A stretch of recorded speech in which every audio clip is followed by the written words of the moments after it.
For today's 90-second insight, I was curious at looking at what does the car buying experience look like in our post-COVID world.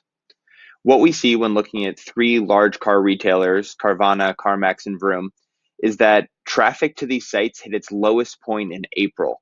People were very uncertain about the future and resulted in visiting these sites less.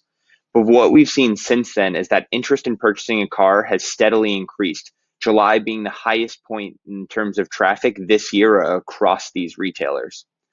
And what we see in terms of engagement metrics is that CarMax does a great job of attracting the most visitors, but Carvana really has a strong suit in the behavior that these visitors have once they're on site. They lead in visit duration, pages per visit, and have the lowest bounce rate across these competitors.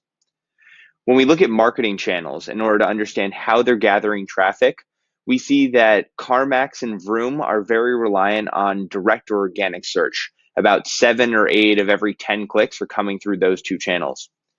What's interesting to note is that Carvana is receiving 1 in 5 clicks through paid search, a very expensive strategy, but one that may be necessary. And the reason that we know this is necessary is through looking at this comparison audience. So visitors to Carvana in the same day, 20%, 19% also visit CarMax. The same high number is true for Vroom, up to 33% visiting Carvana and 19% visiting CarMax.